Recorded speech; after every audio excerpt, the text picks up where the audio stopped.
I'm Donna, or as many of my students know me, Miss Donna, and I'm the music teacher at Riverside Christian School. So I think that I'm going to have about 152 followers, which is exactly how many students we have. Maybe less, because the little ones probably aren't on YouTube. But anyways, I told my students that I would start a YouTube channel about all my fun experiences at home. I do a lot of remodeling projects. I'm also a single mom, so we have a lot of adventures here, me and my 3 boys. I have 3 boys. Caleb is turning 17 in like 2 weeks. I have a 15-year-old and a 10-year-old. And so here we go. This is the start of my YouTube channel. It's gonna be awesome. So today we have a very snowy, blowy day going on. So I'm gonna show you what the weather's like because it's blizzarding here. I live in the north, which I happen to love, and everybody complains, and I'm like, move then, because snow is beautiful. So here we go, look outside. Kind of blizzardy, so I'm gonna go shovel because if I don't, it'll take me hours to do, 10 inches instead of, I break it up into sections. It's just smarter that way. I don't have a snow blower. I probably couldn't even figure it out even if I had one. So I choose to shovel right now. Actually, the truth is, it's not that I don't want a snowblower. It's that every year, I say I'm gonna get a snowblower, but then I find another house project I wanna do. Like I just remodeled my bathroom. So I bought tile and a new toilet and a new sink and all, and then it was like, no snowblower this year. Maybe next year, and that's what I say every year, and so maybe next year. So I'll be back after I shovel, and maybe I'll introduce you to my 10-year-old. Okay, time to shovel. I'm gonna go out now, and the temperature says it's -1, feels like -23. So actually, it's really nice. Like, it's pretty warm right now, so I'm gonna take advantage of that. That didn't make sense. Take advantage of the warm weather and shovel a layer. You can see how many inches we have. I don't know. It's not bad right now. I'm gonna do a little shoveling and I'll be back. Okay, so we're out here shoveling. Some random person pulled up. I think my teenager's leaving, but he's not okay with being on YouTube, so shh. We'll go over here. Bye! Teenager that doesn't exist in my house. All right, so this is my son Axel. I'm gonna show you. He almost hit me in the face with a shovel. I don't want that. So here's Axel. Say hi. This is my son Axel. He's 10. He's helping me shovel, but I think I'll just do it. So I decided it's so nice out, you guys. It's like +1. Feels like -23, but it feels so warm. So I decided I'm gonna take some Christmas decorations down because yes, look, my Christmas decorations are still up. I think I did a really good job, don't you? But I don't mind the white lights, but I wanna get my wreaths and here. Okay, I'm gonna flip it around. I think that'd be easier if I flip around.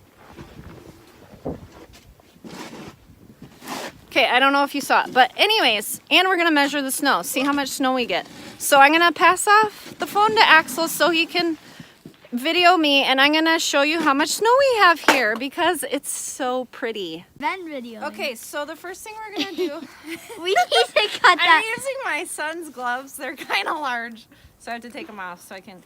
The first thing we're gonna do is we're gonna measure how much snow we have right now. Doesn't that sound like a good idea? I already shoveled that sidewalk. So we can go out here. You think this is a safe spot right here? Maybe. And I'm gonna say about 4 inches. 4 inches?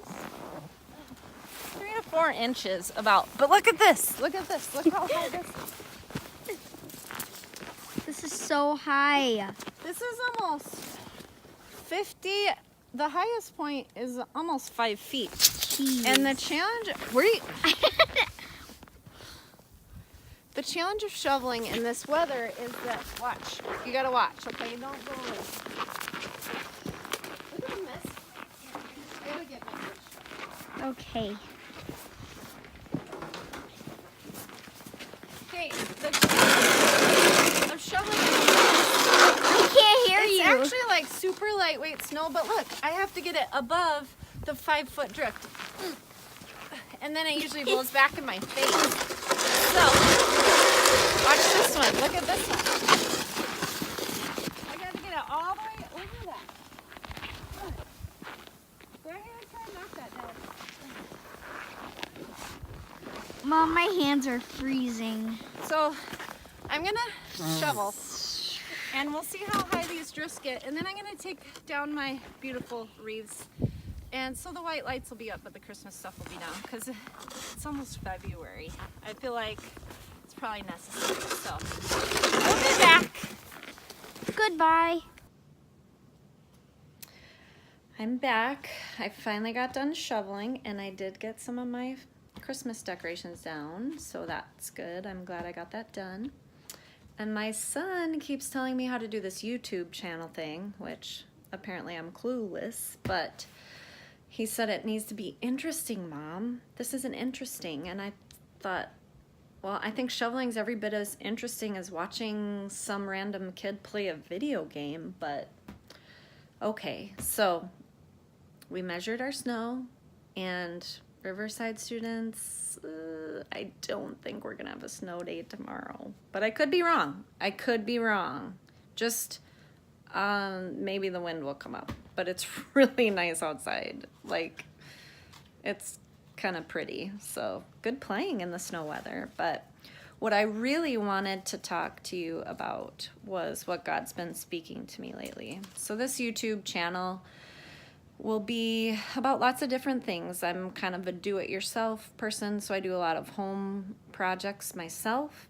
So I might show some of those. I'm a single mom of 3 boys, so I might do stuff about that. I also teach music, so I might have some things like that. But I also just want to share things that God has spoken into my life.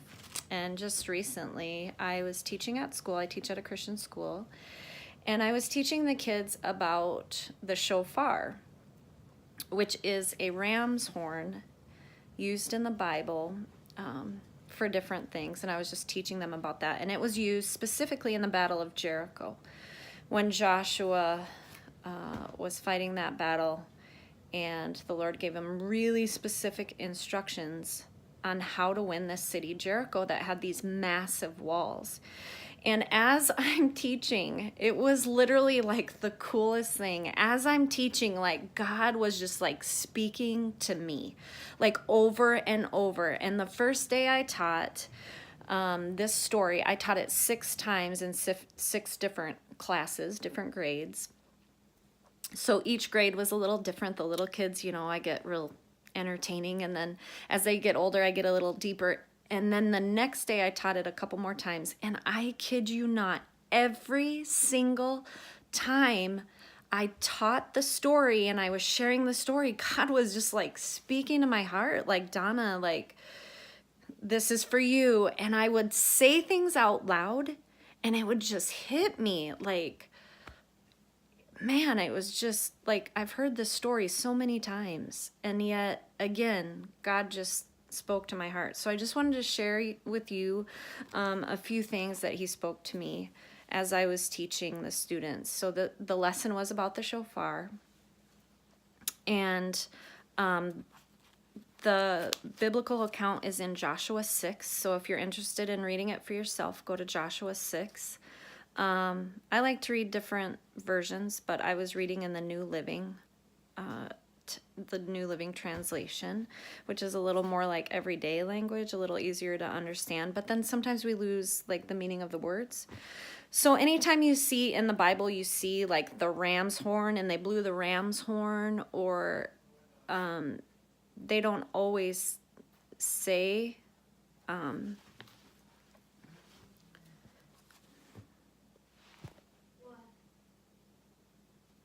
what's it called?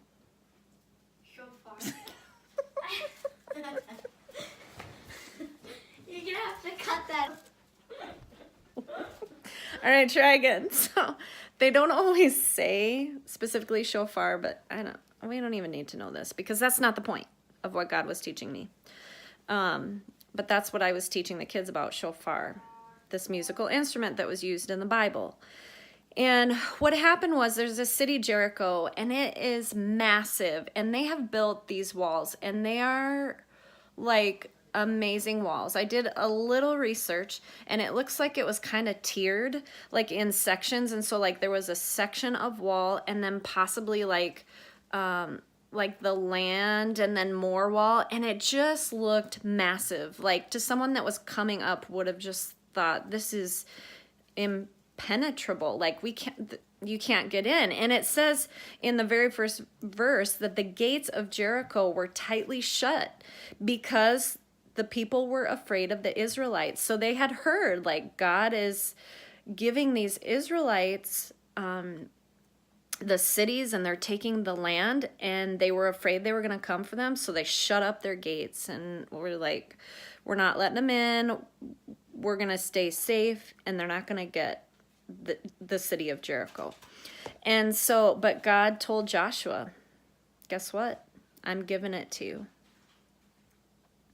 And sometimes in our lives, like God speaks to us and he says like, I'm going to give you this. And in our humanness, we look at it and we go, but surely not Jericho. And he wants to give us Jericho. He wants to give it to us, to bless us with it. He wants us to be faithful so that he can give us things. And we have to be open to what God speaks. So thank God that Joshua was willing to listen despite what the city looked like and its reputation.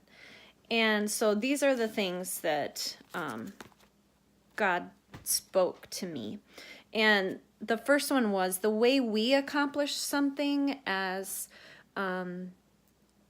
people in our humanness, the way we think things should be done, is many times like how we do that here on earth. So like I was talking to the students and I'm like, how do we tear down a wall? Like if there was this big wall, this humongous wall, and we had to tear it down, how would we do that?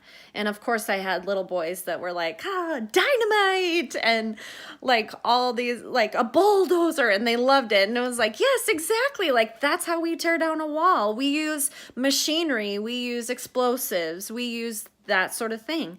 And God told them, this is what he said. He said, take your army. And he had a very specific order of how the people should line up and walk around the wall.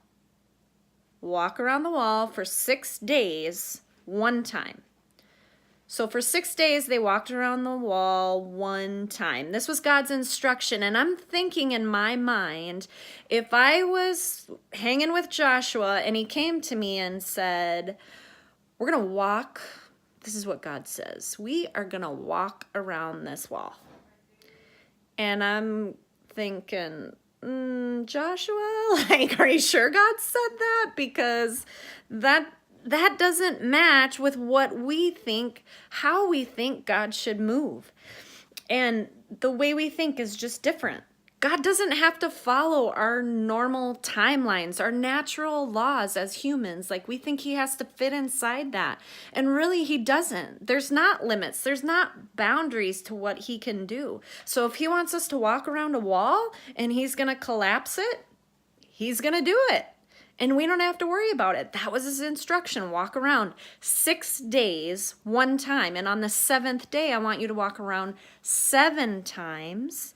And then when I tell you, blow the ram's horn or the shofar and shout, for I have given you the city. And like I said, he had really, really specific instructions. In those instructions, it said even what order the people were to walk around the city. So first was like some of the fighting men or the military guys, and then next was the priests with the shofar. Next was the Ark of the Covenant, which was very significant in that time of God's presence, and then behind were more of the army men and the fighting men. And so that's the order. So God was really specific, and he told them how to win this battle.